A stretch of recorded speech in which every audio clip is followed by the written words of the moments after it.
सध्या मे महिना चालू आहे. उन्हाळ्याचा पारा आणि एकनाथ शिंदेच्या आमदारांचा बीपी दोन्ही एकदम टॉपला गेलेत. तुम्हाला आठवतंय का 2022 मध्ये ज्यांनी काय झाडी काय डोंगर काय हॉटेल एकदम ओके मध्ये आहे असा डायलॉग मारून महाराष्ट्राची करमणूक केली होती, त्यांच्या आयुष्यामध्ये आता काय खड्डे काय टेन्शन आणि काय ती तिकीट कापण्याची भीती असा नवीन डायलॉग सुरू झालाय. मित्रा, पिक्चर पूर्णपणे बदलला आहे. आता राज्याचे मुख्यमंत्री एकनाथ शिंदे नाहीत तर मुख्यमंत्री देवेंद्र फडणवीस हे आहेत आणि फडणवीसांच्या हातात सत्तेची छडी आल्यापासून गुवाहाटी रिटर्न आमदारांची अशी हवा ताईट झाली की विचारू नका. आणि याच परिस्थितीचा फायदा घेत मातोश्रीवरून उद्धव ठाकरेंनी असा एक खतरनाक रिव्हर्स प्लॅन टाकलाय जो ऐकून तुम्ही हसून हसून वेडे व्हाल आणि शिंदेचे आमदार रडून रडून.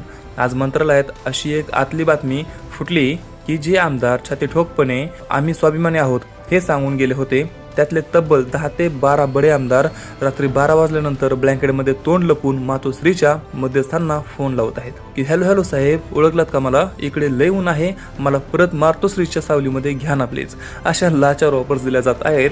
आजच्या या व्हिडिओमध्ये आपण पाहणार आहोत की मुख्यमंत्री फडणवीसांनी या आमदारांचा प्रोग्रेस रिपोर्ट कसा काढलाय, उद्धव ठाकरेंनी या रिटर्न तिकीटवाल्यांसाठी कोणती भयंकर आणि अपमानास्पद अट ठेवली, त्याचबरोबर या निवडणुकीच्या तोंडावरती ठाकरेंचा हा सायकोलॉजिकल स्ट्राईक सर्जिकल स्ट्राईक शिंदेच्या पक्षाचा गेम कसा ओव्हर करणार हे देखील आपण ह्या व्हिडिओमध्ये पाहणार आहोत. त्यामुळे एकही सेकंद स्किप न करता शेवटपर्यंत हा व्हिडिओ बघा. तर चल मित्रा, या भयंकर सस्पेन्सची सुरुवात कुठून झाली ते बघूया.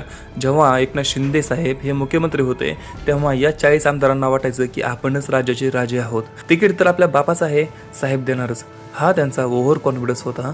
पण मित्रा, सत्तेची खुर्ची फिरली आणि मुख्यमंत्री देवेंद्र फडणवीस झाले. आणि तुम्हाला तर माहिती आहे भाजपवाले इमोशन्सवर नाही तर डेटा आणि एक्सेल शीटवर राजकारण करतात. मुख्यमंत्री फडणवीसांनी थेट गुप्तचरांचा सर्व्हे केला आणि या सर्व्हेचा जो रिपोर्ट कार्ड आलाय ना तो पाहून या आमदारांना घाम फुटलाय. कारण रिपोर्टमध्ये स्पष्ट आलंय की हे आमदार स्वतःच्या गावात गेले तर लोक यांना 50 खोके म्हणून चिडवतात.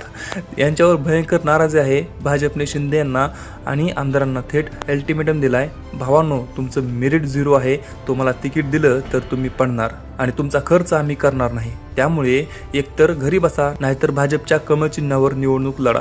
मित्रांनो, इथेच या आमदारांची इगो पंक्चर झाली. जो कालपर्यंत 50 गाड्यांचा ताफा घेऊन फिरत होता त्याला आता स्वतःचं तिकीट वाचवण्यासाठी भाजपने त्यांच्या वेटिंग रूम मध्ये तासनतास बसावं लागतंय. शिंदे साहेब आता स्वतः उपमुख्यमंत्री आहेत, ते स्वतःच्या कोट्यातून आपल्याला किती वाचवतील ही भीती आता या 10 ते 12 आमदारांना रात्रीची झोप लागू देत नाही. आता तुम्ही सांगा, जेव्हा बुडत्याला काडीचा आधार नसतो तेव्हा तो काय करतो? तो पुन्हा त्याच नावेकडे पोहोच जातो जी नाव त्याने स्वतः पंक्चर केली होती.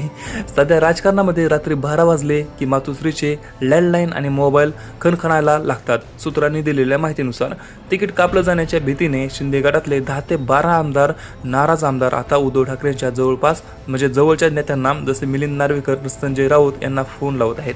फोनवरचं संभाषण ऐकलं तर तुम्हाला दया येईल. आमदार, हॅलो साहेब, ओळखलत का? मी तुमचा लाडका. आणि तिकडून आवाज, अरे तू तर स्वाभिमान शोधायला गुवाहाटीला गेला होतास ना, काय झालं? संपला का स्वाभिमान? आमदार, नाही साहेब, इकडे भाजपने आमचा करेक्ट कार्यक्रम केलाय, आम्हाला तिकीट मिळत नाही साहेब, हमसे भूल हो गई, आम्हाला फक्त एक चान्स द्या. आम्ही आमदारकीचा राजीनामा देऊन शिवसेना UBT गटामध्ये यायला तयार आहोत. मित्रा, याला म्हणतात निसर्गाचा न्याय. ज्याने सत्तेसाठी पक्ष संपला, मातोश्री संपली अशा आरोळ्या ठोकल्या होत्या तेच आता मातोश्रीच्या दारामध्ये उभं राहण्यासाठी ऑनलाईन अपॉइंटमेंट मागत आहेत. सत्तेची हवा गेली आणि भाजपचा डोस मिळाला की गुवाहाटीचा डान्स कसा विसरायला होतो याचं हे सर्वात मोठं बेस्ट उदाहरण आहे. आता तुला वाटेल की उद्धव ठाकरे एवढे साधे आहेत की फोन आला की लगेच ये बाबा पक्षात असे म्हणतील, तर अजिबात नाही. 2.5 वर्षामध्ये ठाकरेंनी राजकारणामध्ये PhD केली. त्यांनी या रिटर्न तिकीटवाल्यांसाठी असा ट्रॅप लावलाय की ऐकून तुम्ही उडाल. ठाकरेंनी या आमदारांना थेट वेटिंग लिस्टवर टाकलंय आणि त्यांच्या समोर एक अशी खतरनाक आणि अपमानास्पद अट ठेवली की जे ऐकून या आमदारांची उरली सुरली इगो पण मातीत मिसळेल. अट काय आहे माहिती आहे का? तर ठाकरे म्हणाले, पक्षात यायचे ना या, पण थेट मला भेटायचं नाही. आधी आमदारकीचा राजीनामा द्या आणि मग तुमच्या तालुक्यात जा, तिथे जो माझा स्थानिक शाखा प्रमुख आहे ज्याच्यावर तुम्ही 2 वर्षे अन्याय केला त्या शाखा प्रमुखांची आणि शिवसैनिकांची जाहीररित्या माफी मागा. जर माझ्या शिवसैनिकांनी तुम्हाला माफ केलं आणि तुम्हाला तिकीट द्यायला सांगितलं तरच मी तुमचा विचार करेल. आणि मित्रांनो, विचार करा, जो आमदार कालपर्यंत लाल दिव्याच्या गाडीमध्ये फिरत होता त्याला आता स्वतःच्या जुन्या कार्यकर्त्यांसमोर जाऊन मान खाली घालून, भाऊ मला माफ कर, मला पक्षात घे असं म्हणावं लागणार आहे. यापेक्षा मोठा अपमान राजकारणामध्ये दुसरा कोणताही नाही. हा ठाकरेंचा या आमदारकीसाठी सायकोलॉजिकल मर्डर आहे. तुम्ही माझा पक्ष फोडला ना, आता मी तुमचा युगो फोडतो. हा ठाकरेंचा थेट मेसेज आहे. त्याचबरोबर आता तो सर्वात मोठा क्लायमॅक्स मित्रा, उद्धव ठाकरे या आमदारांना आत्ताच्या आत्ता पक्षामध्ये का घेत नाहीत? इथेच तर खरा गेम आहे. ठाकरेंचा प्लॅन आहे टायमिंगचा. राजकारणात पिक्चर नेहमी क्लायमॅक्सलाच हिट होतो. ठाकरेंना आत्ताच या आमदारांना घेऊन महायुतीला सावध करायचं नाही. ठाकरे वाट बघतायत ती विधानसभेची आचारसंहिता लागण्याची आणि भाजपने आपली उमेदवारी यादी जाहीर करण्याची. जेव्हा भाजपच्या फायनल यादीत या शिंदेंच्या 10 ते 12 आमदारांची नावे नसतील तेव्हा त्यांना तिकीट नाकारलं जाईल. बरोबर त्याच क्षणी निवडणुकांच्या फक्त 20 ते 25 दिवस आधी ठाकरे या आमदारांना पक्षामध्ये घेणार. याचा परिणाम काय होईल? संपूर्ण महाराष्ट्रामध्ये असा मेसेज जाईल की शिंदे साहेबांचं जहाज आता पूर्णपणे बुडत आहे आणि आमदार स्वतःचे प्राण वाचवण्यासाठी उड्या मारून ठाकरेंकडे पळत आहेत. या निवडणुकीच्या प्रचारात जेव्हा उपमुख्यमंत्री एकनाथ शिंदे सभेला उभे राहतील तेव्हा त्यांच्याच बाजूचे खुर्चीवरचे आमदार गायब असतील. हा शिंदेसाठी सर्वात मोठा मानसिक धक्का असेल आणि जनतेला वाटेल की ज्यांचा स्वतःचा पक्ष टिकत नाही ते राज्याला काय टिकवणार.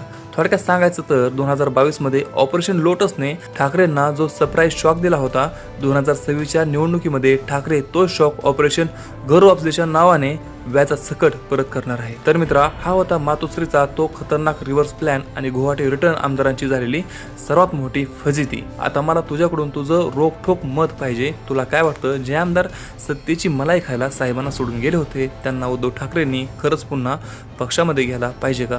की मातोश्रीचे दरवाजे त्यांच्यासाठी कायमचे फेविकॉल लावून बंद केले पाहिजेत? तुझं जे काही खतरनाक आणि कडक मत आहे ते खाली कमेंटमध्ये नक्की टाक. मी तुझी प्रत्येक कमेंट वाचणार आहे आणि तुला रिप्लाय देखील करणार आहे. त्याचबरोबर तुला हा व्हिडिओ कसा वाटला आणि जर तुला व्हिडिओ आवडला असेल तर एक चॅनलला सबस्क्राईब कर, व्हिडिओला एक लाईक कर. त्याचबरोबर कमेंटमध्ये तुझे विचार शेअर कर. मी तुला रिप्लाय नक्कीच करणार आहे, त्यामुळे कमेंट करायला विसरू नको. त्याचबरोबर आपण भेटूया अशाच एका व्हिडिओसोबत. तोपर्यंत जय हिंद, जय महाराष्ट्र.